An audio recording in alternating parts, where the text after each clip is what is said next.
You're watching GBN America with me, Mark Dolan. Great to have your company. Delighted now to be joined by the popular broadcaster Dan O'Donnell and the highly respected Georgia attorney Robert Portillo. Gentlemen, welcome to the show. Mr. Portillo, if I could start with you.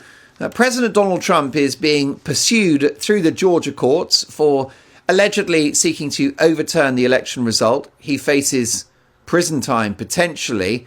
Is this politically motivated? I don't think it's politically motivated at all. We've seen other candidates claim that the elections had irregularities in the past. They followed the legal mechanisms to do so. There was a contest by Stacey Abrams when she ran for governor claiming that there was irregularities in voting. She went through the process and she did not face charges for that. Georgia is a state that votes Republican. They have a Republican governor. They have a Republican Secretary of State. What we have seen, however, is 3 of Trump's attorneys plead guilty already to these charges against him, and I think that the charge of it being politically motivated haven't presented any evidence to indicate that to be true. Dan O'Donnell, are you persuaded by that argument? Not at all. In fact, no one has yet been able to answer this very simple question. If this wasn't politically motivated at all, then why was the special prosecutor hired by the Fulton County District Attorney's Office, Nathan Wade, meeting with the Biden White House and charging $2,000 in billable hours exactly 3 days after Donald Trump announced on November 15th, 2022, that he was running for the presidency? Mr. Portillo, do you care to take that one on? No, it's amaterial. This is when you dive into speculation. You've had 3 of Donald Trump's attorneys plead guilty. 2 of them have pled guilty to felony charges. We've had, I think, of the 19 indicted co-conspirators in the case, we've had 5 plea deals already. This is, if it's a witch hunt, if there's nothing there, then why are the attorneys themselves pleading guilty? I put it this way. If you're on an airplane and then somebody says it's going down, you might say, well, I don't believe them. If you see the pilot, the co-pilot, and the flight attendant put on parachutes and jump out the side window, more than likely they're telling you the truth. So when you're seeing President Trump's attorneys themselves plead guilty in this case, the idea of this being politically motivated, I think, goes out the window along with it. That didn't actually answer the question, though. Why did he meet 3 days after? The question was, is this politically motivated? And you know as well as I, sir, these are process crimes. One at a time. Mr. Portillo, let Mr. O'Donnell make his point. Dan, you finish. The question was very simple. Was this politically motivated? We have very strong evidence that, in fact, it was. There's, in fact, no reason for a special prosecutor in a state prosecution to be meeting with the Biden White House just before he is hired to prosecute the chief political opponent of the President of the United States. To suggest that there's no political motivation to this is to deny the obvious. At around the exact same time, right after Donald Trump announced that he was, in fact, running for president, you also have the hiring of a special prosecutor, Jack Smith, to essentially prosecute the exact same thing at the federal level. The timing of that is more than just suspicious. And it's not to suggest that this is immaterial, that you've got someone who would have no other earthly business meeting at the White House just happened to be going there at the exact same time that Trump is declaring his candidacy is nonsensical. Moreover, the convictions that have been secured are on process crimes or are through the dangling of some form of immunity or light treatment in exchange for the only real target in this case, and that's rather obviously Donald Trump. Yeah, Robert Portillo, a lot of this does look somewhat inappropriate, wouldn't you agree? No, this is what the problem with the difference between law and speculation. Because once you start drawing speculation, you can say, well, why did this person do this on this, that, and the other date? What about Megatron? What about Darth Vader? What about the Legion of Doom? You can put all kinds of speculation in there. What we have is fact. We have Donald Trump acolytes trying to confiscate voting machines in Coffee County. You have the Hall County Sheriff going to try to interfere with the vote count. You have Mark Meadows seeking immunity because of his meddling directly in the electoral system. You have hard facts, hard evidence, hard law. Instead, we try to throw all this chaff, all these flares out there to distract from the actual points of the prosecution, which is Donald Trump on tape calling the Georgia Secretary of State, saying I need to find 11,780 That's actually not accurate at all. That's not an accurate representation of that phone call in the slightest. We don't have to guess. We can play Robert, finish your point. I'll come back to you, Dan. Can you finish your point, Robert? And this is the issue that we run into, because you have speculation and then you have facts. And we have conservatives who are Trump supporters who try to conflate facts with speculation. And at the end of the day, it's going to go before a jury and we'll have a trial. Sure. The phone call with Secretary of State Brad Raffensperger, we do, in fact, we've got the transcript, we have got the audio recording.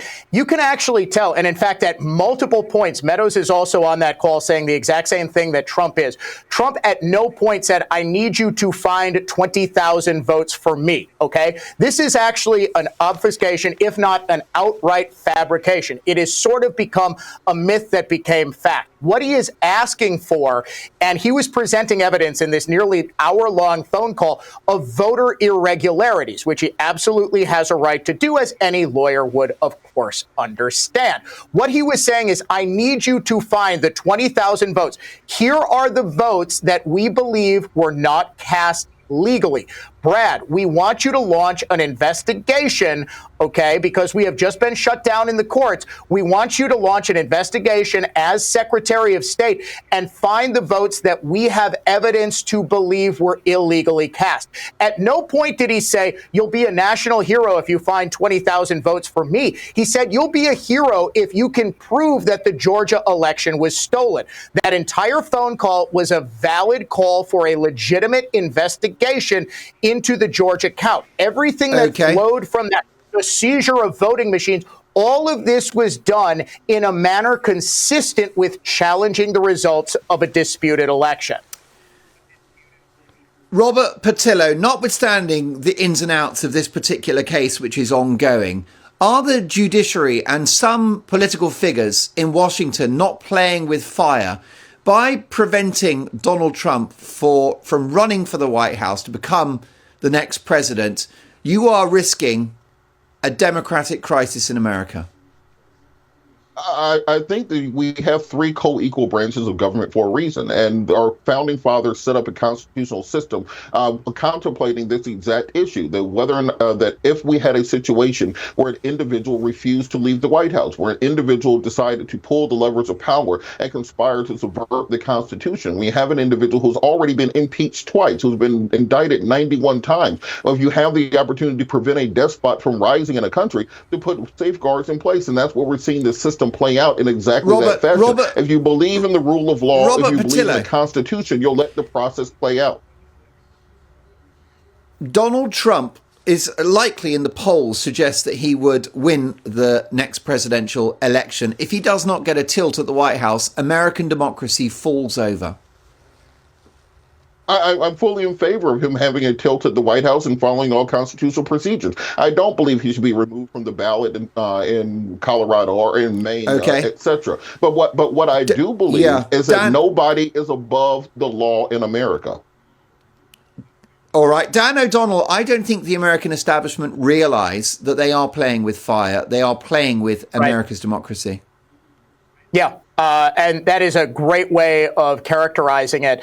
This is, in fact, the gravest threat to democracy. And Democrats are doing it right before our eyes, not even with Donald Trump, under this faulty interpretation of the 14th Amendment's insurrection clause. Oh, yes, he committed an insurrection with which he has never been charged. There's actually a specific statute dealing with insurrection in federal law. Trump has never been convicted under that. He's never been charged.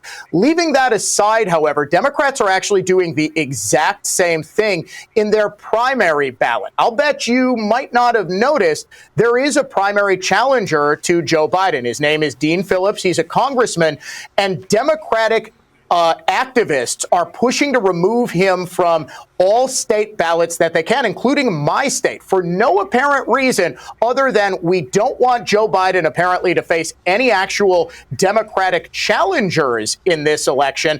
In Wisconsin, Dean Phillips was just barred from the ballot. Now, why would that be? Phillips has demonstrated he would be able to get the requisite number of signatures. And in state after state after state, the Democratic Party is not allowing Phillips to mount this challenge. This would fit with their anti-democratic approach of not allowing Joe Biden to have any opponent in the general election, too, wouldn't it seem? Well, indeed. You do have to wonder, by the way, President Trump and his people, his lawyers are arguing that he has presidential immunity. If that's not honoured and respected, that could be bad news for Joe Biden in relation to the activities and behaviour of his own son, Hunter. So be careful what you wish for. Gentlemen, just a couple of minutes on the economy. Dan O'Donnell, inflation is coming down, growth is up. Jobs are looking good. Gas prices down. Joe Biden's economic plan is working. Is it? The jobs numbers have been revised downward every single month that they were first reported in 2023. Every single one, and not by just 10 or 20,000 jobs, sometimes by 50, 60, 70,000 jobs. I would posit the jobs picture is not nearly as rosy as it appears. Moreover, we still don't have inflation down to the 2% total, even though the Federal Reserve raised interest rates faster and higher than they had in decades. This is leading to a massive housing crisis where nobody wants to move. There is no supply of available homes in America because people don't want to leave a 3.5% mortgage for the 7-8% mortgage that they're finding they would have to pay now. In addition to this, you can't really judge inflation as coming down because prices don't come down. You have to look at inflation as the slowing of the rate of increase. Since Biden took office, prices are up across the board by 11, 12, 13%. And I would posit that a big reason that the labor market is appearing to be as strong as it is because people are being forced to take second and sometimes third jobs in the gig economy just to pay for the lifestyle that they had grown accustomed to. This is why you see this big disconnect between Democrats saying Bidenomics is working and people who are actually living in this economy saying, wait, I'm paying way more than I did just a couple of years ago. In fact, by one estimate, people are paying roughly $11,000 to $15,000 more per year for the exact same stuff that they bought in 2020. Your response to that, Robert Portillo, because if you look at some of the detail on the economy, Americans are not feeling particularly wealthy. 55% of Americans say they feel worse off than last year. Well, the problem that I think people run into as far as the sentiment around it is that Donald Trump was a socialist president. He ran up $8 trillion in debt. He had a $2 trillion tax cut that was never paid for. He was literally sending people checks in order for them not to work. He bailed out the airline industry. He bailed out the auto industry. He was sending free money to everyone in the country. And so once you have 2 or 3 years of people getting used to under Trump not working, not going to school, being able to stay home and receive a $600 check, a $1,400 check. Should we not have shut down for COVID? America has to let Robert finish. And this is the point. When you have a socialist president like Donald Trump, people have to get pulled back off that tee. What Joe Biden has done is put America back to work. We've seen inflation drop by 64% since 2021. We've seen economic growth go up. We've seen Chairman Powell do what no Fed chairman since Volcker did in 1980, break the back of inflation. We've seen economic outlooks saying that we were going to go into a recession every single quarter for the last 3 years, and Joe Biden has stopped that with his economic policies. We had bank failures last year, and instead of having a banking crisis, we were able to pull directly out of that and have a soft landing on the economy, and we're projected for economic growth. The reason Republicans don't like those numbers is because it shows that Bidenomics works and socialism that Donald Trump pushed for does not. There you go. Last word to you, Dan. It turns out that Donald Trump is a socialist.